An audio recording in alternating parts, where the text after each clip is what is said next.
तो यूपी में यारी हो गई है और बारी अब दिल्ली की है। नमस्कार, स्वागत है आपका। आपके साथ मैं हूं मोनिका सिंह। कांग्रेस और समाजवादी पार्टी के बीच यूपी में गठबंधन हो गया है। कांग्रेस 80 में से 17 लोकसभा सीटों पर चुनाव लड़ेगी। सपा कांग्रेस में गठबंधन को लेकर ऊहापोह की जो स्थिति थी वो खत्म हो गई है। दोनों दल यूपी में साथ चुनाव लड़ने पर राजी हो गए हैं। तय हुआ है कि कांग्रेस यूपी में अमेठी, रायबरेली, वाराणसी, सहारनपुर समेत 17 सीटों पर चुनाव लड़ेगी। बाकी 63 सीटों पर उम्मीदवार समाजवादी पार्टी तय करेगी। इंडिया गठबंधन में शामिल अन्य किसी दल को सीट देने की जरूरत होगी तो वह समाजवादी पार्टी के कोटे से दी जाएगी। कल कांग्रेस के प्रदेश प्रभारी अविनाश पांडे, प्रदेश अध्यक्ष अजय राय, सपा के प्रदेश अध्यक्ष नरेश उत्तम पटेल और राष्ट्रीय सचिव राजेंद्र चौधरी ने गठबंधन का ऐलान किया था। और अब सबकी निगाहें उत्तर प्रदेश के बाद जाहिर तौर पर दिल्ली है कि दिल्ली में क्या निकलकर सामने आता है। देखिए, बैठक भी होगी आज आम आदमी पार्टी और कांग्रेस की तरफ से और देखना होगा कि दोनों दल आपस में किस तरह से सीट शेयरिंग पर सामंजस्य बैठाते हैं, किस तरह से तालमेल बैठता है सीट बंटवारे को लेकर। क्या दिल्ली में भी सुलझेगा सीट शेयरिंग का ये पेच, आज देखना होगा। चूंकि आज बैठक है तो सभी की निगाहें जाहिर तौर पर, कल का दिन भी काफी बड़ा था। कल जो है संयुक्त प्रेस कॉन्फ्रेंस की गई कांग्रेस और समाजवादी पार्टी की तरफ से और ऐलान हो गया सीट शेयरिंग के मामले पर जो असमंजस था वो खत्म हो गया। महागठबंधन में लोकसभा चुनाव को लेकर सीट बंटवारे का एक बड़ी अटकल जो है वो खत्म हो गई है। अब दूसरी बड़ी बातचीत कांग्रेस की दिल्ली में आम आदमी पार्टी से होगी। उम्मीद की जा रही है कि दिल्ली की सीटों पर अगर बातचीत फिट हो जाती है तो पंजाब में सीट शेयरिंग का फॉर्मूला आसान हो जाएगा। लेकिन बीजेपी का कहना कुछ और ही है। कांग्रेस के साथ अलायंस को लेकर क्या फैसला हो पाया सर? देखिए अगले 1-2 दिन में क्या होता है। बहुत डिले हो गया है, जल्दी होना चाहिए। कांग्रेस के साथ अलायंस को लेकर क्या फैसला हो पाया सर? देखिए अगले 1-2 दिन में क्या होता है। बहुत डिले हो गया है, जल्दी होना चाहिए। कांग्रेस के साथ अलायंस को लेकर क्या फैसला हो पाया सर?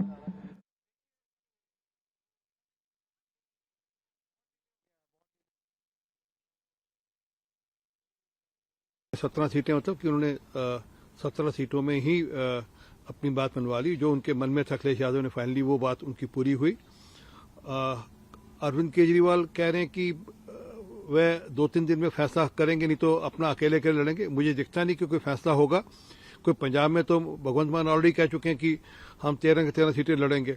और अरविंद केजरीवाल पंजाब में क्या कर रहे थे कि हम 20 की 20 सीटों पर चुनाव लड़ेंगे, जिसमें एक चंडीगढ़ की भी सीट है और 7 दिल्ली की और 13 पंजाब की सीटें हैं। तो उनके मन में तो कुछ हो रहा है, वह कहने के लिए कह रहे हैं कि हमारी बातचीत का सिलसिला भी जारी है।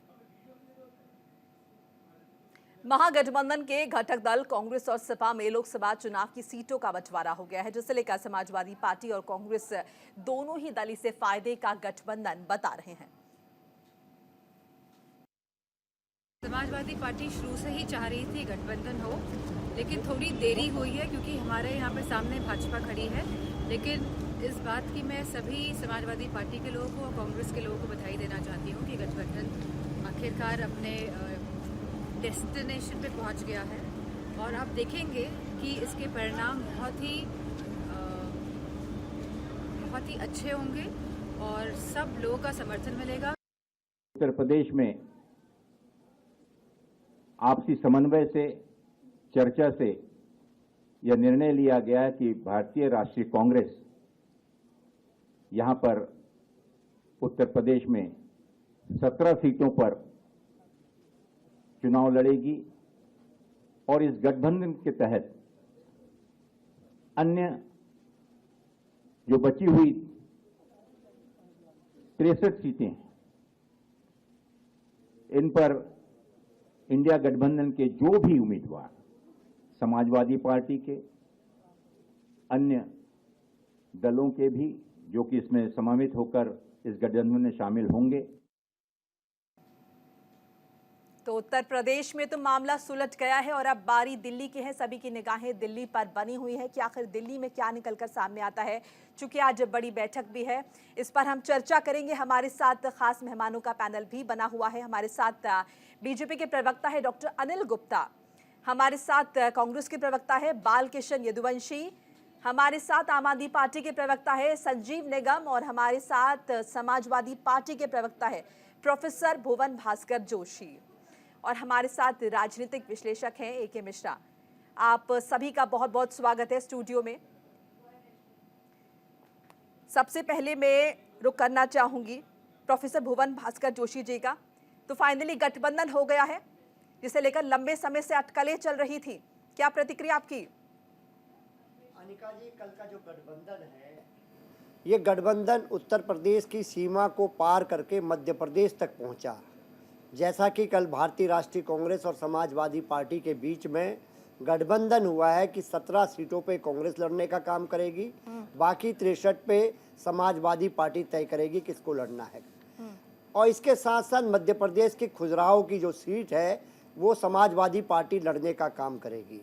और जो हमारे नेता माननीय अखिलेश यादव जी ने कहा है, हम लोग इकट्ठे हुए हैं देश बचाने को, लोकतंत्र बचाने को और संविधान बचाने को।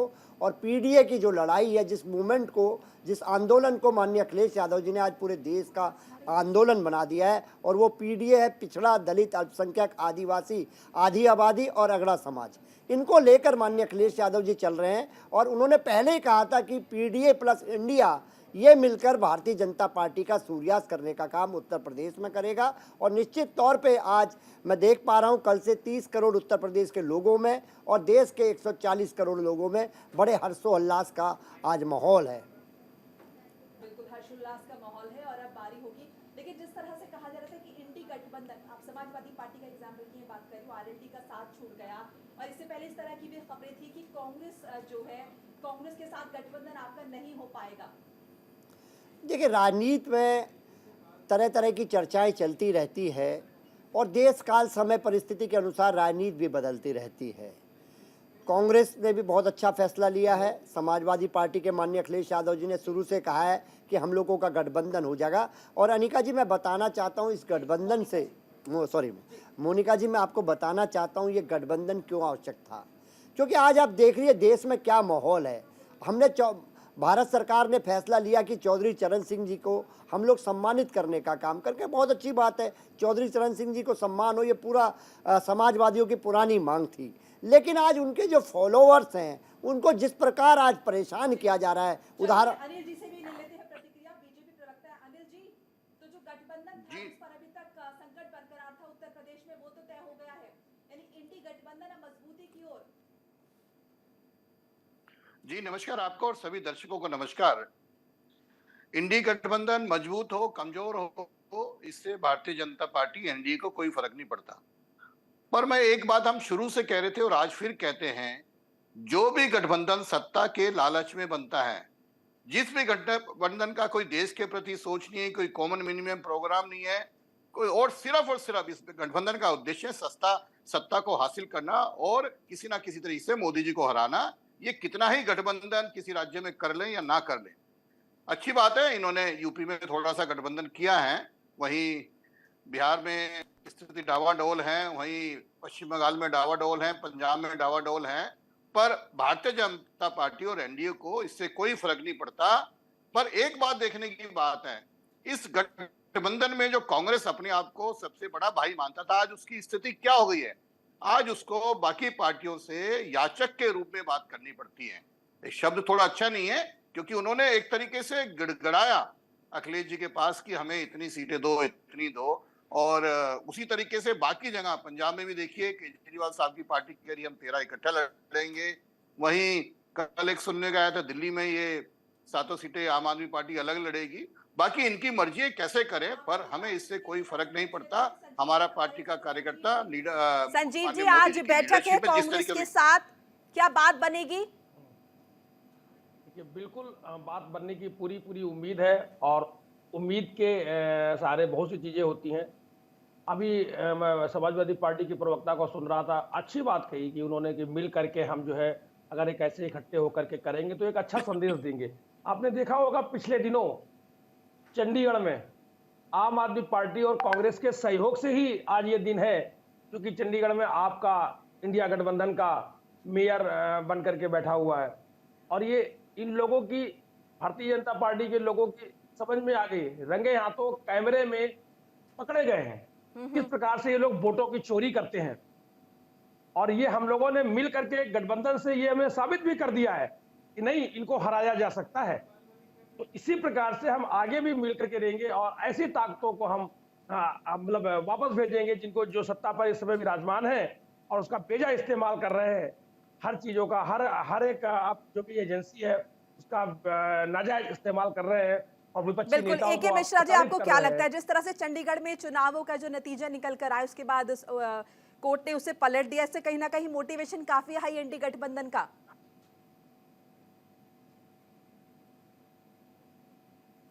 मिश्रा जी, आपको मेरी आवाज मिल रही है?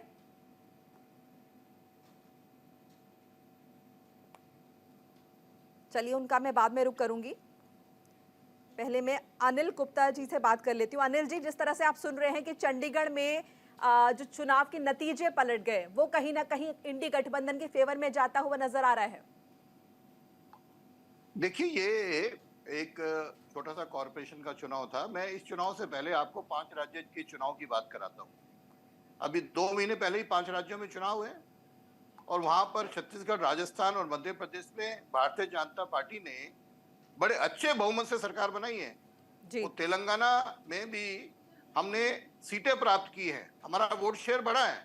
तो ये सब जाहिर करता है कि मोदी जी के लीडरशिप में जिस तरीके से देश में काम हुआ है, जिस तरीके से 25 करोड़ लोग पॉवर्टी लाइन से ऊपर आए हैं, 80 करोड़ से ज्यादा लोगों को मुफ्त में इनाज दिया गया है, चाहे मकान हो, चाहे शौचालय हो, चाहे रोजगार हो, चाहे मुद्रा लोन हो, चाहे रेडी पटरी वालों को हो, ऐसी सैकड़ों स्कीमें जो आज देश का आम नागरिक जिससे लाभान्वित हुआ है, ये सब मोदी जी के फेवर में वोट करने वाले हैं। और मैं आपको बता दूं, तीसरी बार मोदी जी सरकार बना रहे हैं और हम लोग इस बारी भारतीय जनता पार्टी 370 और एनडीए 400 पार जाने वाली है और हमें अपने कार्यकर्ताओं पे दम है। मैं सिर्फ कहता हूं, दिल्ली देश के अंदर करीब 10 लाख से ज्यादा संजीव जी कुछ कहना चाह रहे हैं? और आज सब जगह हमारे बोलिए। ये तो भारतीय जनता पार्टी जो बात कह रही है, इनके हिसाब से तो चंडीगढ़ में इन्होंने विजय प्राप्त कर ली थी।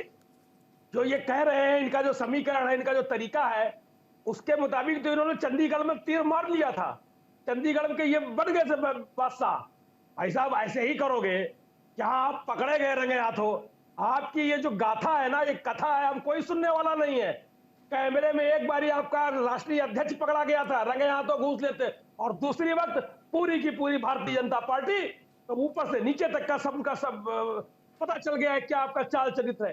रंगे हाथों भारतीय जनता पार्टी वोट की चोरी करते हुए पकड़ी गई है। चलिए, बालकिशन जी से भी बात कर लेते हैं। बालकिशन जी, दिल्ली में आपको क्या उम्मीदें हैं? देख रहे हैं, हालांकि दिल्ली में कांग्रेस का जनाधार काफी कम है। अब आप वोट की चोरी कर रहे हैं। बालकिशन जी, जनाधार जो है देख रही है, दिल्ली के अंदर कांग्रेस का जनाधार एसपीस है, मजबूत स्थिति के अंदर, और आम आदमी पार्टी के साथ में मिलकर गठबंधन होगा। मैं परसों आपके साथ डिबेट में था, आपने उस दिन हमारे खूब मजे लिए कि गठबंधन का क्या होगा, यूपी में क्या होगा, और हम उस समय भी कह रहे थे थोड़ा सा धैर्य रखें, थोड़ी सी प्रतीक्षा करें और नतीजे जो है वो बकायदा मजे नहीं लिए हमने। हम सवाल पूछते हैं आपसे, ये क्या आप बोल रहे हैं, क्या वाक्य यूज कर रहे हैं आप? कोई बात नहीं, हम आपको बार बार यही कह रहे थे कि धैर्य रखें, थोड़ा सा धैर्य रखें, और परिणाम जो है बिल्कुल सकारात्मक आएगा। और परिणाम नहीं, हम तो सिर्फ सवाल पूछ रहे हैं ना कि दिल्ली में अभी तक जनाधार नहीं है, 7 सीटें बीजेपी के खाते में है।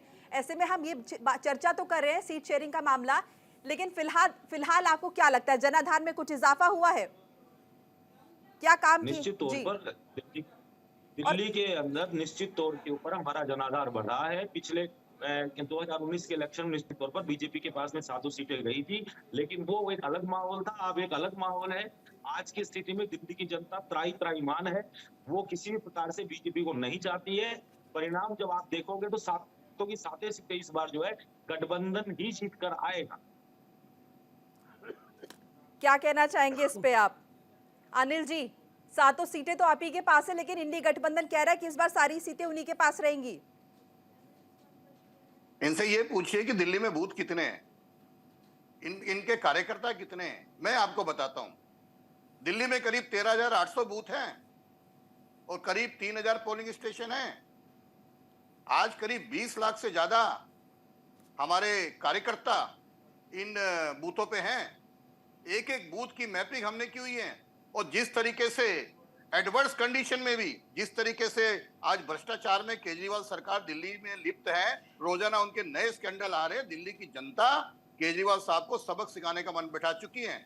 और जिस तरीके से केंद्र की सरकार ने बहुत सारी योजनाएं, चाहे इलेक्ट्रिक बस हो, चाहे टनल हो, चाहे वार मेमोरियल हो, चाहे द्वारका एक्सप्रेसवे हो, चाहे मेरठ एक्सप्रेसवे हो, चाहे देहरादून एक्सप्रेसवे हो, जिस तरीके से एडवर्स कंडीशंस में भी कोऑपरेशन ना पाते हुए भी केंद्र ने काम किया है, हमारे सातों सांसदों ने काम किया है। 13,800 बूथों पे हमारे कार्यकर्ता, मेरे पास एक एक बूथ का डाटा है, हम तैयार बैठे और जरा कांग्रेस से पूछ ले उनके कितने कार्यकर्ता किस बूथ में, ये बता देंगे डाटा और चुनाव पन्ना प्रमुख, सुन लीजिए सर, मैंने आपको आपके पन्ना प्रमुख है ना दिल्ली में, आपको इतनी आपके पन्ना प्रमुख धरे के धरे रह गए। मैं आपको, अरे विधानसभा चुनावों में आप ही बात दो बार 3 बार आपको पटकनी दी है, और इस बार आप भूल जाइए, गठबंधन होगा। पूरी बदली हुई। आपको हर जगह 370 नजर आ रहा है ना, आप मतलब 370 कोई रखिए अपने पास। हाँ, अब ज्यादा आपको मिलने वाला नहीं है। आप अच्छा बहुत कुछ संजीव कर जी, रहे हैं ना हर जगह। चलिए संजीव जी, आप बताइए कितनी सीटें कांग्रेस को देंगे, कितनी सीटें जाएंगी ये कांग्रेस अभी के आज पास? बैठक हो रही है, आज केजरीवाल साहब है और संदीप पाठक जी है, मिल करके तय हो जाएगा। ये मैं अभी कुछ कहूँ इसका कोई मतलब नहीं होगा, ये बैठ करके जो भी चीजें आएंगी आपके सामने हो जाएंगी। लेकिन स्थितियां बहुत बेहतर है पहले की तुलना में। अब आम लोगों ने समझ लिया है, वो जान गए ना। शुरुआती दिनों में तो लोगों को समझ में आया था, भाई सपना आपने दिखाया, हम ऐसा करेंगे वैसा करेंगे, लेकिन 10 वर्षों से लोग देख रहे हैं। हम तो जा रहे हैं ना, हर जगह मैं जाता हूँ, पूरे उत्तर प्रदेश में जा रहा हूँ, दिल्ली में जा रहा हूँ, जहां जहां मैं जाता हूँ हर जगह, सिवाय आप टेलीविजन में, सिवाय आप अखबारों में, उसके अलावा आप धरातल में कहाँ है? कोई नहीं आपको पसंद कर रहा। आपकी जो फौज है कि सब धरी पन्ना प्रमुख जिनको बोलते हो, मोहन जी, आपको क्या लगता है इंडी गठबंधन उतनी मजबूती के साथ निकलकर सामने आ रहा है? जैसे पश्चिम बंगाल में ममता बनर्जी ने कह दिया हम अकेले चुनाव लड़ेंगे, कांग्रेस के साथ नहीं जाएंगे। अगर हम उत्तर प्रदेश की बात करते हैं, आरएलडी अलग दिशा में चली गई, आपको क्या लगता है?